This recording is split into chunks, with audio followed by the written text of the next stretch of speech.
Puji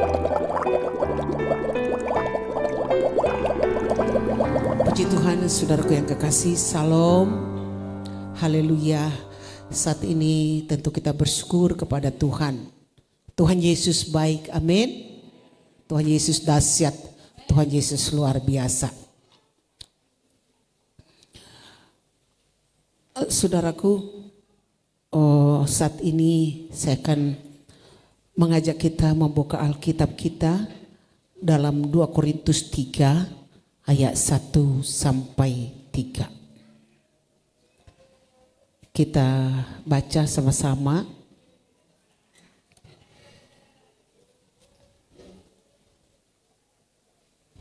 Sudah 2 Korintus 3 ayat 1 sampai 3 tampilkan di LCD.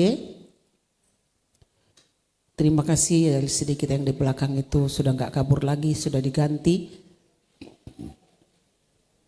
Belum? Oke, 2 Korintus 3 ayat 1 sampai 3. 2, ya. Adakah kami mulai lagi memujikan diri kami? Atau perlukah kami seperti orang-orang lain menunjukkan surat pujian kepada kamu atau dari kamu? 2, kamu adalah surat pujian kami yang tertulis dalam hati kami dan yang dikenal dan yang dapat dibaca oleh semua orang. 3, karena telah ternyata bahwa kamu adalah surat Kristus yang ditulis oleh pelayanan kami, ditulis bukan dengan tinta tetapi dengan roh dari Allah yang hidup, bukan pada loh-loh batu melainkan pada loh-loh daging, atau yaitu di dalam hati manusia. Amin. Surat Kristus, surat terbuka yang bisa dibaca semua orang. Ada beberapa macam surat. Ada surat izin, ya kan? Surat apa lagi? Surat keterangan kesehatan. Ada surat, saudaraku, terbuka. Artinya apa? Ketika orang membuat suatu protes, dibikin surat terbuka kepada presiden tapi bisa dibaca semua orang. Tapi ada juga surat rahasia. Hanya orang-orang tertentu yang bisa baca surat rahasia. Ada lagi saudara, surat kaleng yang dikirim oleh orang-orang pengecut. Jangan suka kirim SMS atau WA meneror orang, kita sembunyikan diri, kita bikin nomor-nomor baru, itu pengecut namanya. Surat kaleng tanpa nama dan alamat yang jelas. Jadi kalau ada surat-surat kaleng seperti ini, WA yang nggak jelas, buang, jangan dihiraukan itu. Tetapi ini juga surat wasiat. Ini berisi pesan-pesan orang-orang yang mau meninggal atau sudah meninggal. Ini sangat mahal. Tetapi Rasul Paulus berkata kepada jemaat di Korintus, kamu adalah surat yang dapat dibaca oleh siapa saja, siapa jemaat di Korintus. Kalimat ini diucapkan Rasul Paulus berkaitan adanya guru-guru palsu datang di jemaat itu mengacaukan mereka. Seperti ini ya kan? Dulu kalau ada rasul-rasul mau melayani di satu tempat, mereka membawa surat rekomendasi.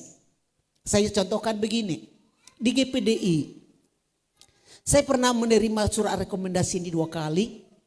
Tiba-tiba datang orang di rumah saya, diketuk pintu rumah saya.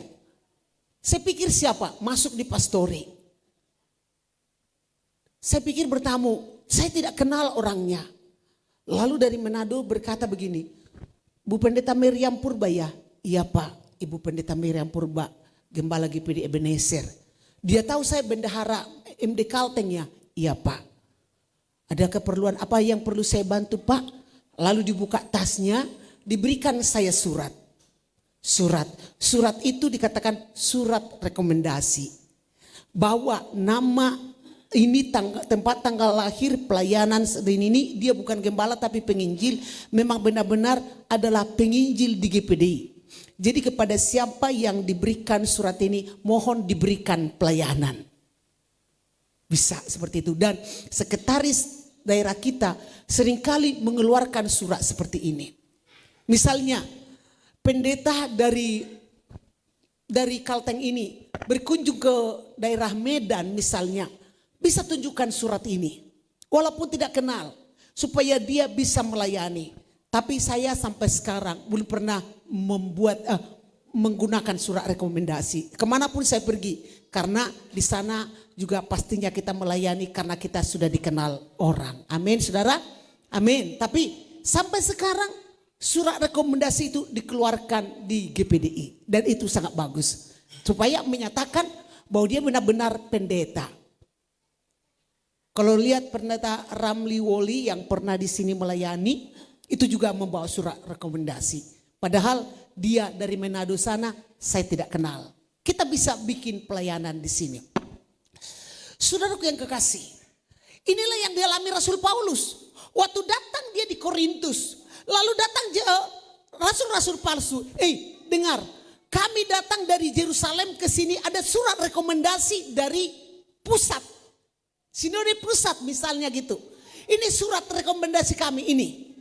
Rasul Paulus itu mana ada surat rekomendasi. Jadi Rasul Paulus itu jangan dengarkan dia. Jangan peduli akan dia. Karena dia tidak membawa surat rekomendasi. Tapi kami ini surat rekomendasi kami. Lalu datang jemaat itu kepada Paulus. Pak Paulus, mana surat rekomendasi Bapak? Katanya kalau Bapak tidak punya surat rekomendasi, Bapak tidak bisa melayani di sini. Kata mereka, padahal jemaat itu sangat sayang, sangat hormat, sangat cinta kepada Paulus. Lalu Rasul Paulus berkata begini, untuk apa aku membawa surat rekomendasi? Dengar ini saudara, tidak perlu. Kenapa? Kamulah surat terbuka itu, surat Kristus. Kamulah surat rekomendasi itu. Jemaat itu terhenyak. Kenapa Pak? Dengar. Kan dulu sebelum saya melayani kamu, kita tahu kota Korintus itu kota yang sangat luar biasa. Kota yang sangat kaya. Perdagangannya sangat luar biasa, mereka kaya. Tetapi di sana penyembahan berhala luar biasa. Mereka menyembah dewa-dewi kesuburan. Bahkan di sana saudaraku ada pelacur sampai 1.000 wanita. Pelacur melacurkan diri sambil melayani. Itu sebelumnya. Tapi waktu Rasul Paulus masuk melayani di sana, mereka berubah semua. Berubah. Mereka dilawat Tuhan, mereka dijamah Tuhan. Jemaat itu benar-benar sungguh menyembah kepada Tuhan. Yang dulunya mereka pemarah sekarang enggak lagi. Yang dulunya mereka suka kenajisan sekarang tidak lagi. Yang dulunya mereka garang suka bertengkar sekarang tidak lagi. Ada perubahan besar di jemaat yang dilayani oleh Rasul Paulus. Kata Rasul Paulus, saya tidak perlu membawa surat rekomendasi karena engkaulah surat pujian itu. Amin. Sampai di sini mengerti? Mengerti ya saudara? You understand? Itu aja yang saya tahu. Saudaraku yang kekasih, mereka meragukan kerasulan Paulus.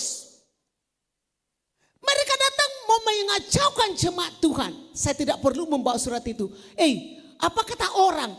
Di Korintus dulu orang-orang di jemaat di sana ribut melulu, egois melulu. Sekarang setelah dilayani Rasul Paulus mereka baik, mereka setia, mereka tekun. Amin saudara. Ada perubahan besar. Nah anak kecil dia bilang amin. Parbeokan. Saudara yang kekasih, surat rekomendasi semacam ini, saudaraku yang kekasih, saya katakan itu dipergunakan. Tetapi bagi Paulus tidak perlu, karena mereka telah diubahkan Tuhan. Saudara,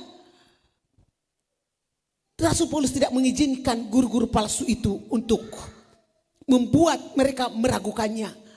Lalu dikatakan seperti ini ayat 1, adakah kami mulai lagi memujikan diri kami? Atau perlukah kami seperti orang-orang lain menunjukkan surat pujian kepada kamu atau dari kamu? Tidak perlu surat rekomendasi itu. Apa perlunya saya menunjukkan surat itu? Ayat 2 dikatakan, kamu adalah surat pujian kami yang tertulis dalam hati kami dan yang dikenal dan yang dapat dibaca oleh semua. Sekarang ini ayat ini perlu ini. Coba kita baca.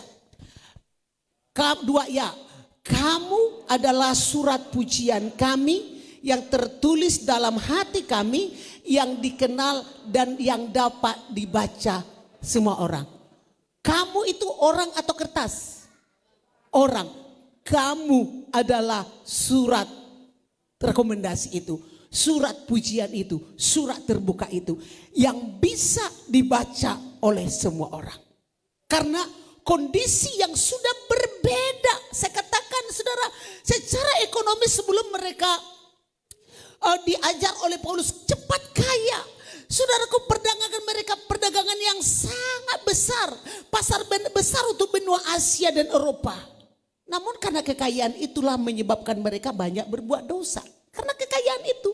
Mereka membuat mereka banyak berbuat dosa. Saya katakan tadi, mereka menyembah dewi cinta berdasarkan hawa nafsu yang menetapkan bahwa di kuil Dewi Venus harus ada 1.000 orang gadis cantik yang tetap tinggal di sana sebagai pelacur dan beribadah kepada Dewi Venus. Pelacur 1.000 orang melacurkan diri, setelah itu nanti beribadah kepada Dewi Venus, Dewi cinta, gairah.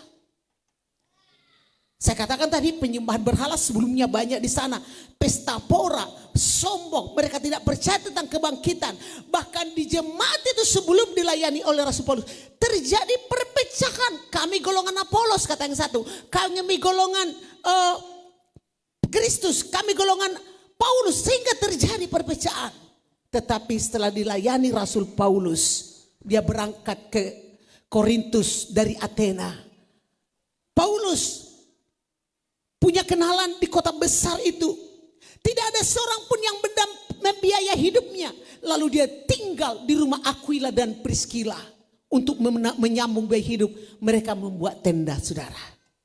Dengan penuh perjuangan. Kalau kita baca ceritanya di Alkitab, kepala rumah ibadat bertobat dan percaya kepada Tuhan Yesus dan bersedia dibaptis. Bersedia dibaptis kepala rumah ibadat dalam pelayanan itu. Dan di dalam Kisah Rasul 18 ayat 10. Dalam Kisah Rasul 18 ayat 10 dikatakan firman Tuhan,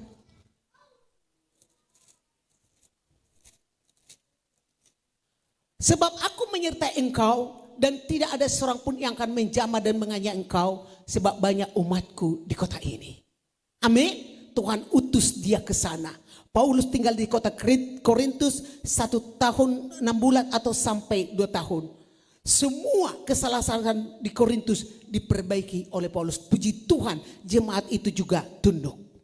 Jadi kehidupan jemaat di Korintus yang berubah dan diberkati Tuhan adalah bukti nyata pelayanan Paulus. Kalau kita baca lagi, sekali lagi Kisah Rasul 18 dimulai daripada ayat 8. Coba ini buktinya.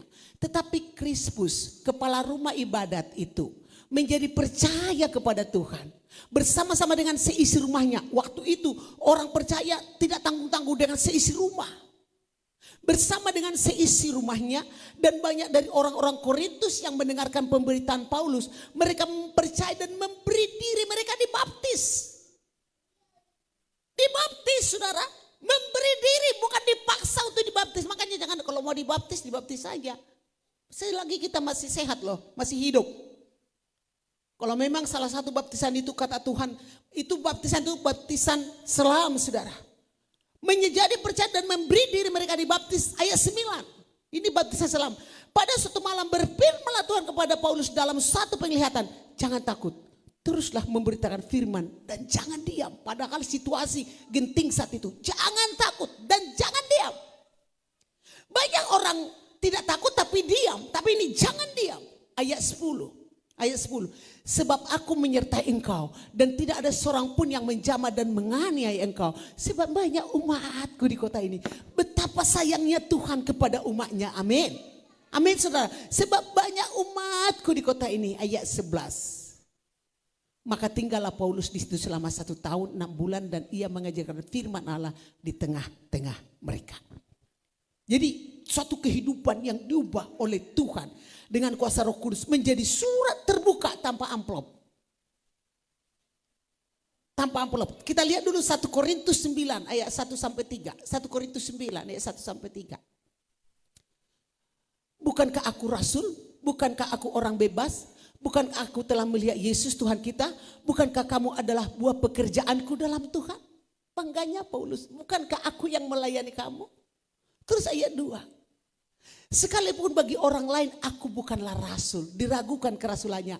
Tetapi bagi kamu aku adalah rasul. Sebab hidupmu dalam Tuhan adalah meterai dari kerasulanku. Amin saudara. Itu kebanggaan seorang hamba Tuhan. Kebanggaan seorang hamba Tuhan bila mana jemaat yang dilayani berubah. Amin saudara. Apa sih kebanggaan kami sebagai hamba Tuhan ini? Kalau selalu kami lihat jemaat yang melawan terus, yang berontak terus, itu kesedihan hamba Tuhan. Dikit-dikit ngedumel, dikit-dikit melawan. Bagi kami itu kegagalan kami sebagai hamba Tuhan. Tapi kalau kami lihat jemaat taat akan Tuhan, setia beribadah, setia berdoa, rumah tangganya damai, kehidupannya tenteram walaupun banyak pencobaan dan tantangan, dia tetap setia. Itu bagi kita adalah suatu prestasi. Bukan soal harta, amin saudara.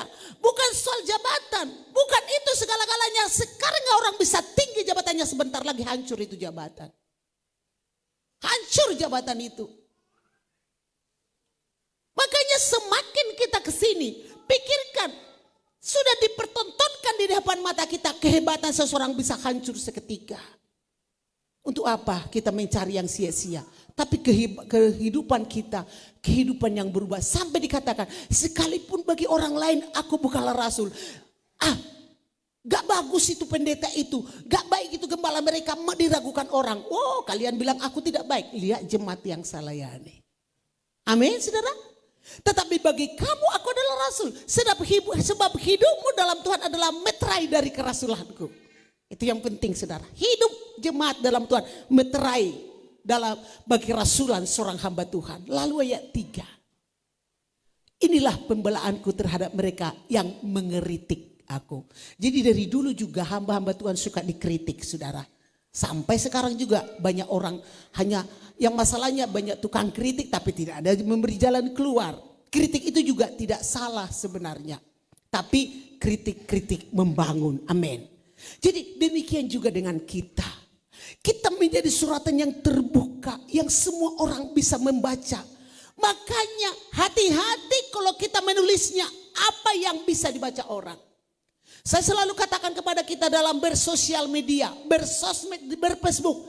Kalau bertengkar tidak usah ditulis di Facebook, rasain loh.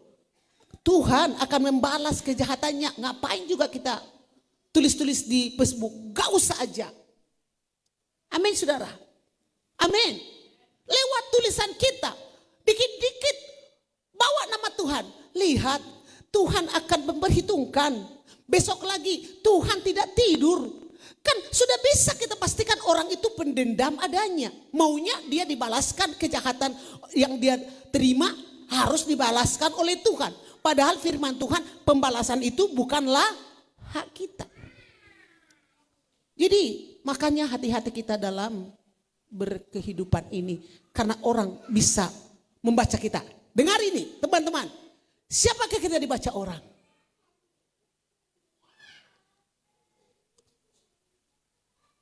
Siapa kita dibaca orang? Kalau orang mengingat kita, ibu itu pemarah, dia pelit, dia penipu. Siapa kita dibaca orang?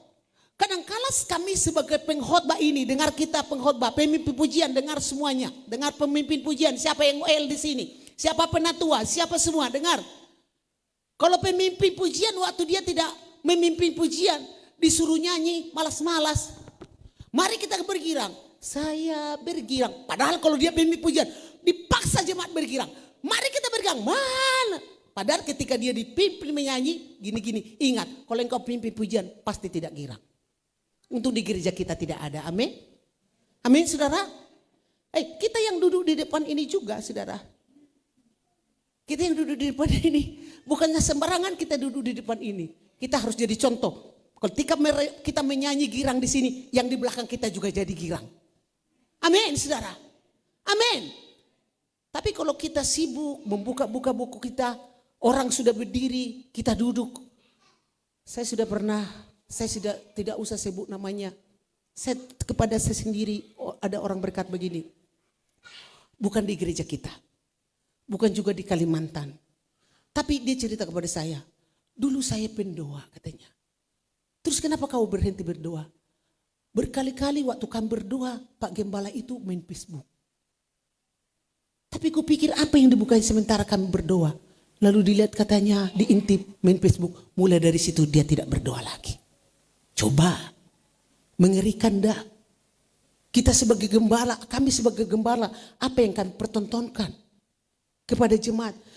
Kalau saya sebagai gembala, saudara, saya berkhotbah. Tapi ketika teman saya berkhotbah, saya tidak mau mendengar. Aku tidak akan didengar orang berkhotbah. Benar, saudara? Dan itu sebagai kehidupan yang menjadi surat yang terbuka. Kalau engkau melakukan kesalahan, saudara, gampang aja orang di luar sana. Maka dia Ebenezer. Gampang itu orang. Kalau gereja lain mungkin enggak. Ada lagi berkata, maka dia Kristen. Saudaraku, banyak orang karena kondisi keadaan jemaat tidak menjadi teladan, tidak surat yang terbuka, tidak surat Kristus. Mahatma Gandhi, kita tahu Mahatma Gandhi sebenarnya dia agama Hindu yang sangat tertarik ke Kristen. Sangat tertarik Mahatma Gandhi. Mahatma Gandhi tokoh yang terkenal di India, memprakarsai kehidupan yang benar-benar dipuja-puja banyak orang. Mahatma Gandhi, dia sedikit lagi masuk Kristen. Apa yang membuat Mahatma Gandhi tertarik Kristen? Khotbah Yesus di bukit. Berbahagialah yang lembut hatinya, berbahagialah yang ini. Yang semua khotbah di bukit itu Mahatma Gandhi hafal betul. Tetapi waktu dia mau meninggal, dia ngomong begini dalam satu tulisannya, untung saya tidak masuk Kristen. Saya tertarik dengan khotbah di bukit. Tetapi kenapa dia tidak mau jadi Kristen? Karena dia melihat orang-orang Kristen tidak sesuai dengan firman Tuhan. Akhirnya dia batal menjadi Kristen. Banyak seperti itu, saudara. Banyak yang lebih mengerikan lagi. Menikahlah anak Tuhan dengan orang yang beda agama. Ini terpaksa nih. Akhirnya yang agama yang lain itu menjadi Kristen. Menjadi Kristen. Setelah menjadi Kristen, suaminya itu tidak menjadi teladan. Kasar, sombong, tidak mau berdoa, tidak mau beribadah. Akhirnya kembali lagi dia ke agama semula. Banyak yang sesudah saya lihat seperti itu. Saya ngomong kepada kebetulan suaminya satu suku dengan kami. Kenapa kembali lagi? Gimana lagi Eda? Gak jadi contoh. Lebih enak di agama kami semula. Mau bilang apa kita? Mau ngomong apa kita? Percuma kita teriak-teriak kasih sayang. Ada orang yang memerlukan bantuan kita sedikit, kita tidak bisa. Karena kekristenan itu bukan cuma di kata-kata, tetapi dalam perbuatan, dalam tingkah laku. Amin. Amin, saudara. Maka saudara, Kristus itu kita harus teladan dalam Matius 5 ayat 13. Coba lihat Matius 5 ayat 13. Kamu adalah garam dunia. Jika garam itu menjadi tawar, dengan apakah ia diasinkan? Tidak ada lagi gunanya selain dibuang dan diinjak orang. Bukan dikatakan kamu seumpama garam. Tidak. Tetapi identitas kamu adalah. Bukan kamu seperti. Bukan. Kamu adalah. Terus ayat 14. Kamu adalah terang dunia. Kota yang terletak di atas gunung. Tidak mungkin tersembunyi. Garam dan terang apa hubungannya? Kalau garam itu bekerja secara tidak kelihatan. Walaupun tidak dilihat orang, kita terus membawa pengaruh. Amin. Garam dan terang itu sama-sama membawa pengaruh. Walaupun tidak berucap, tapi kita membawa pengaruh. Pengaruh positif. Terang itu dilihat orang, menghalau kegelapan. Lalu ayat 16, coba lihat ayat 16. Demikianlah hendaknya terangmu bercahaya di depan. Di depan siapa? Banyak orang Kristen bercahaya di gereja. gereja, di luar dia gelap. Saya benar-benar sudah berapa kali saya katakan di sini, tempat kita juga jangan salah, saudara. Engkau PNS jadilah terang bercahaya. Engkau polisi yang terang bercahaya. Amin. Engkau yang kerja di perusahaan itu engkau bercahaya. Dimanapun berlian. Berlian itu kalau dibuang ke tempat sampah, dia tetap berkilau. Amin, saudara. Jangan pikirkan kalau kamu dalam posisi di satu tempat yang bagus baru engkau bercahaya. Jangan pikirkan seperti itu. Dimanapun. Terangmu bercahaya di depan semua orang. Bercahaya artinya dilihat orang. Dengan cara apa? Supaya mereka melihat perbuatanmu yang baik dan memuliakan Bapamu yang di surga. Coba kita baca ini sekali, teman-teman. Baca dengan bersuara. Ada ketundukan lah kalau dibilang baca aja. Amin, saudara. So firman itu masuk di hati kita. 2, ya. Demikianlah hendaknya terangmu bercahaya di depan orang. Supaya mereka melihat perbuatanmu yang baik dan memuliakan Bapamu di surga. Jangan kita menjadi batu sandungan. Jangan gara-gara kita malas. Percuma aja dia pendoa. Percuma aja dia orang Kristen. Saudara, inilah kesaksian yang hidup tanpa bicara. Tanpa bicara. Ini kehendak Tuhan. Demikian hendakmu terangmu bercahaya di depan orang. Kadang-kala di rumah tangga aja kita tidak bisa bercahaya. Dimanapun kita berada. Saya katakan kalau berlian mau di tempat sampah pun akan kelihatan kilauannya. Tidak ada yang bisa meredapkan cahayanya. Tujuannya apa, saudara? Tujuan Tuhan membuat kita bercahaya apa? Supaya orang melihat perbuatan yang baik. Amin, saudara. Amin. Iya. Kalau kita dengar dia ngomong aja ya, kita semangat. Coba, apakah saya masih ragu-ragu mengatakan ini, saudara? Iya, kalau dia ada. Makanya kalau kita dalam satu komunitas akan terasa kehadiran kita di sana. Saya sudah lihat, terasa, lihat anak-anak muda. Kalau engkau memegang ini terasa diperlukan kita dimanapun berada. Diperlukan orang. Mau orang mau mendepak kita tidak bisa. Mau orang mau mempina kita tidak bisa. Saudara, supaya mereka melihat perbuatanmu yang baik dan memuliakan Bapamu di surga. Endingnya bukan untuk memegahkan diri kita, tetapi untuk kepujian, kemuliaan bagi nama Tuhan. Amin, saudara. Luar biasa kan ini peranan kita. Kalau saya boleh katakan peranan strategis anak Tuhan. Lebih dari pejabat ini, saudara. Pejabat ini punya masa 5 tahun ganti. Punya masa, belum lagi sekian tahun. Sudah rolling sana. Gak tahu kita ketentuannya di mana. Tetapi coba lihat dalam 1 Petrus 2:12. 1 Petrus 2:12. Saudara, 1 Petrus mas, bukan raja-raja. 1 Petrus 2 ayat 12. Milikilah cara hidup. Milikilah cara hidup di tengah-tengah bangsa-bangsa bukan Yahudi. Amin, saudara. Miliki cara hidup yang baik. Supaya apabila mereka memfitnah kamu sebagai orang durjana. Apakah orang baik bisa difitnah? Bisa. Wah. Makanya kalau kita orang baik, mau difitnah orang, mau diapa orang, tenang. Akan bersinar keluar kebenaran itu. Amin, saudara. Miliki cara hidup yang baik di tengah-tengah bangsa-bangsa bukan Yahudi. Supaya apabila mereka memfitnah kamu sebagai orang durjana. Padahal dia sudah baik. Dibilang orang durjana, orang bebal, orang najis. Mereka dapat melihat dari perbuatan-perbuatanmu yang baik. Dan memuliakan Allah pada hari ia melawat mereka. Amin, saudara. Anak-anak muda. Engkau suratan yang terbuka. Yang bisa dibaca orang. Kita ibu rumah tangga. Jangan terkenal kita, siapa dia ya? Oh itu ya, ibu yang cerewet itu ya. Ibu yang, apa lagi yang dikatakan? Jangan, saudara. Tetapi kalau orang berkata, siapa dia? Itu jemaat Ebenezer. Oh, Kristen iya tuh ya. Lalu dia memuliakan nama Tuhan. Amin saudara. Ini penting. Ini maunya Tuhan. Hari Jumat kemarin dibawa memaiskia firman. Orang yang disenangi Tuhan. Kalau kita sudah sampai saat ini, yakin Tuhan sudah senang kepada kita. Amin saudaraku. Saya akan tekankan ini. Jangan takut saudara. Saya katakan jangan takut. Sehingga karena banyak orang takut, dia kompromi dengan dosa.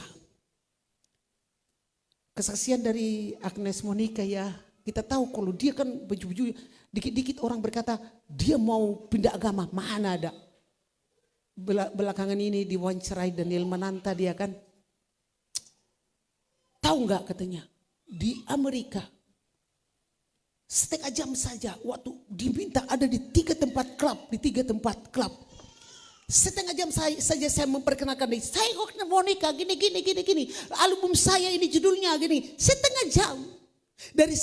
Dari klub yang satu pindah ke klub yang lain. Dekat saja. Baru pindah ke klub yang lain. 3 klub dalam 1,5 jam. Taruhlah itu prosesnya 4 jam karena 3 tempat. Satu klub katanya 250.000, 250 berapa? Pokoknya dalam 3 apa itu kalau digabungkan 900 juta sampai 1 miliar. Dengar saudara, dengar ini artis ini. Gak apa-apanya dibandingkan dengan sekalipun cantik apakah kita ini. Tapi saya tolak. Lalu Daniel Mananta berkata, kok kamu tolak? Dalam setengah jam di 3 tempat kamu dapat 1 miliar. Kenapa kamu tolak? Karena di acara itu tidak dipastikan tidak memuliakan Tuhan. Mendukakan hati Tuhan acara itu. Saya tidak tahu pakaian di sana, kemesuman apa di sana, ditolaknya. Akhirnya dia alami kesulitan berapa lama, tapi hatinya merdeka. Kenapa? Karena dia katanya lebih mengutamakan menyenangkan Tuhan daripada menyenangkan manusia. Jadi anak-anak Tuhan jangan ada yang salah tempat, amin. Amin. Kalau saya tanya, Pak di GPD Ebenezer, kenapa kau di warung pas? Oh enggak, Bu Gem. Pelayanan aku di sini. Pelayanan apa kamu di sini? Ada orang sakit di warung pas nih. Di rumahmu aja kau ada doa.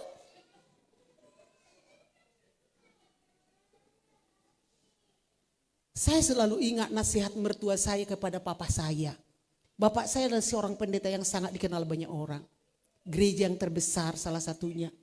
Dari kecil kami dari segi ekonomi kalau kami ini sudah mapan saudara dari kecil. Bapak saya kan suka main catur. Dia main catur di Lapo. Berhadapan. Tapi di sebelah sana taruhan. Datang mertua saya, Amang. Unang mersatur hoiso namang. Padahal dia belum mertua saya. Daung itu, dang mertarua itu, aku enggak taruhan itu. Orang tidak tahu Amang. Amang tidak taruhan. Tapi tempatmu salah di sini. Langsung sadar bapak saya, benar. Dia main catur di sana. Orang lain jadi tersandung. Amin. Amin saudara. Baru-baru ini saya di tempat satu keramaian. Mendangdut semua. Saya rasa mendangdut itu juga enggak salah. Lalu banyak saweran. Lalu ada mengajak saya. Ayo Bu Pendeta ikut tari-tari supaya keringat keluar katanya. Ada teman saya, gimana kita? Jangan kita joget-joget di sana. Di video orang kita kena. Video itu singkat aja di video orang. Disebarkan. Ibu Gembala Ebenezer Dugem. Selesai. Selesai. Viral.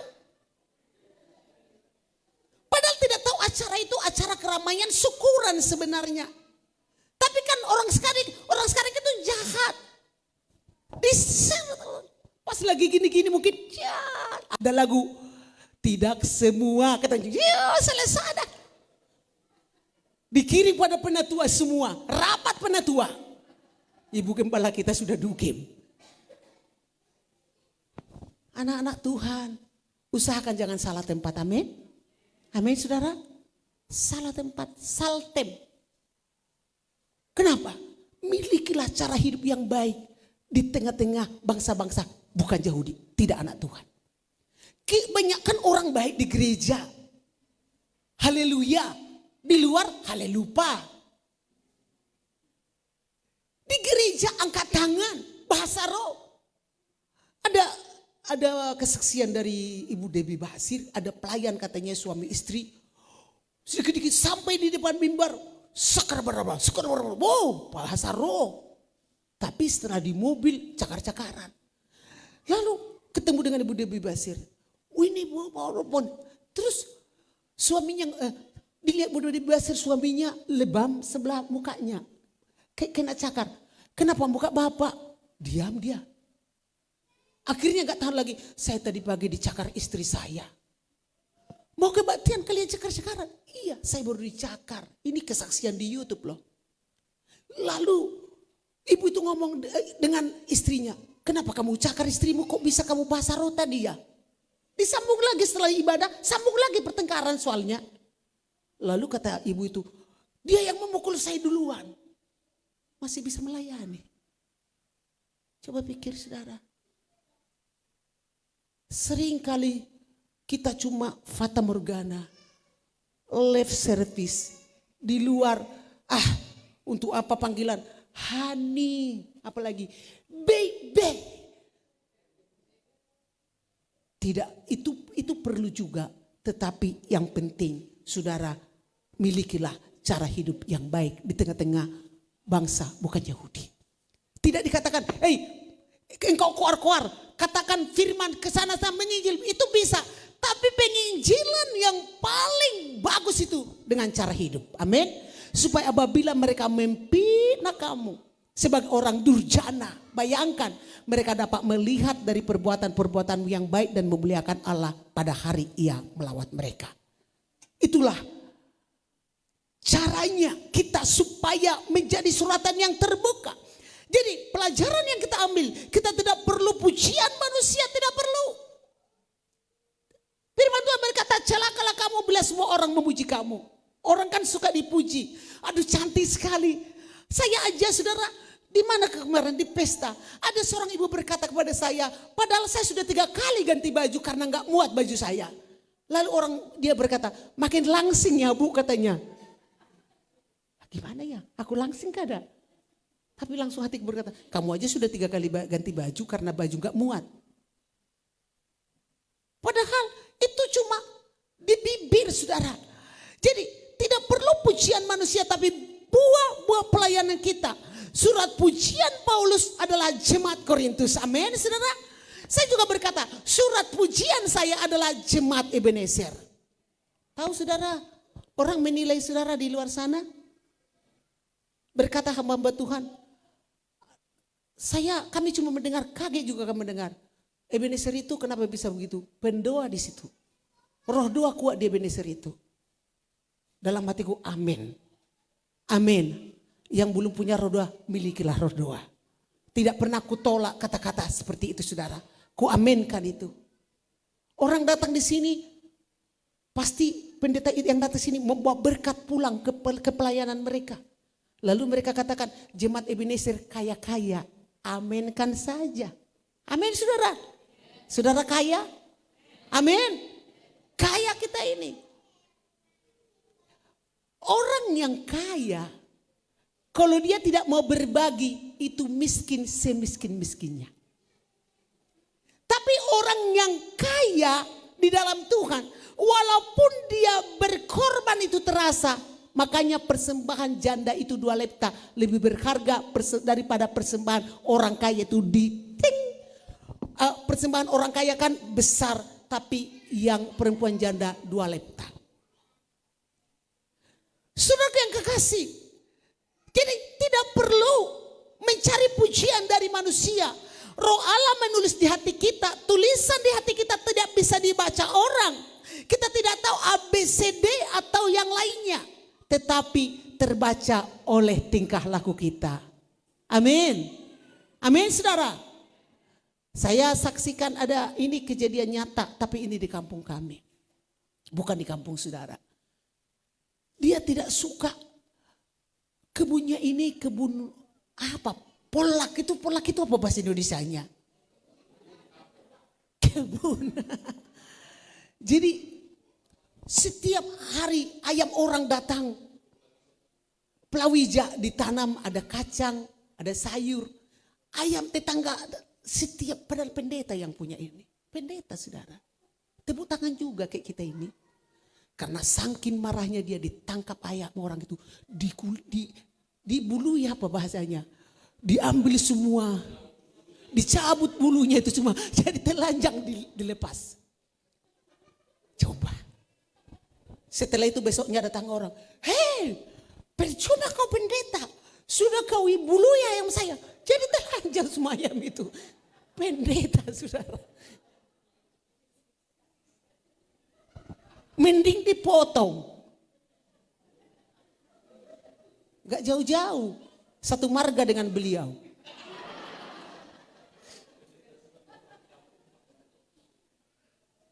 Tapi memang sudah saking marahnya dia saudaraku yang kekasih.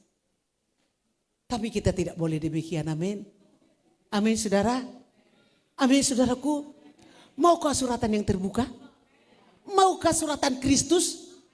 Daripada surat kaleng, daripada surat di Facebook, surat terbuka, foto ini, alamatnya gini nih, tolong ditangkap. Untuk apa saudara? Tetapi surat mana kita? Surat pujian atau surat kaleng? Bagaimana supaya menjadi surat pujian? 1 Korintus 10 ayat 13. 1 Korintus 10 ayat 13, coba lihat 1 Korintus 10 ayat 13.